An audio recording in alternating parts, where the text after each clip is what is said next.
കുഞ്ഞു വാവയ്ക്ക് എന്നു മുതലാണ് ടോയ്ലറ്റ് ട്രെയിനിങ് സ്റ്റാർട്ട് ചെയ്യേണ്ടത്? സാധാരണ ഒരു 2 വയസ്സ് കഴിഞ്ഞ് ഒരു 3 വയസ്സിൻ്റെയൊക്കെ ഇടയിൽ വെച്ച് തന്നെ നമുക്ക് ടോയ്ലറ്റ് ട്രെയിനിങ് സ്റ്റാർട്ട് ചെയ്യാവുന്നതാണ്. എന്നാൽ പ്രായത്തോടൊപ്പം തന്നെ പരിഗണിക്കേണ്ട ചില ഘടകങ്ങൾ കൂടിയുണ്ട്. അതിലെ ആദ്യത്തെ കാര്യം എന്താണെന്ന് വെച്ചാൽ കുഞ്ഞു വാവയ്ക്ക് സ്വന്തമായിട്ട് ഡ്രസ്സ് ഊരാനും ഇടാനും ഒക്കെയുള്ള ഒരു ക്യാപ്പബിലിറ്റി ഉണ്ടായിരിക്കണം. അതായത് കുഞ്ഞിൻ്റെ അണ്ടർ ഗാർമെൻറ്റ്സ് സ്വയം ഇടാനും സ്വയം ഊരാനും കഴിഞ്ഞിരിക്കണം.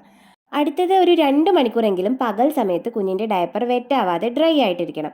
കുഞ്ഞിൻ്റെ യൂറിനും മോഷനും എല്ലാം കൺട്രോൾ ചെയ്ത് ഹോൾഡ് ചെയ്ത് പിടിക്കാൻ ഒരു 2 അവേഴ്സ് എങ്കിലും കഴിഞ്ഞിരിക്കണം. ആ ഒരു സമയത്താണ് ടോയ്ലറ്റ് ട്രെയിനിങ് സ്റ്റാർട്ട് ചെയ്യാൻ ഏറ്റവും നല്ല സമയം. ഇതുപോലെ തന്നെ വേറെ ഇമ്പോർട്ടൻ്റ് ആയുള്ള കാര്യം, ഇതാണ് മോനെ ഇതാണ് മോളെ ടോയ്ലറ്റ്, ഇവിടെയാണ് നിങ്ങൾ പോട്ടി ചെയ്യേണ്ടതെന്നൊക്കെ നിങ്ങൾ പറഞ്ഞു കൊടുത്താൽ അത് കുഞ്ഞിന് മനസ്സിലാവണം. അങ്ങനെ കുഞ്ഞിനൊരു കൺഫ്യൂഷൻ ഉണ്ടാവാൻ പാടില്ല. ഈ കാര്യങ്ങൾ കൂടി വയസ്സിനോടൊപ്പം തന്നെ നമ്മൾ ടോയ്ലറ്റ് ട്രെയിനിങ് സ്റ്റാർട്ട് ചെയ്യുമ്പോൾ ശ്രദ്ധിക്കണം.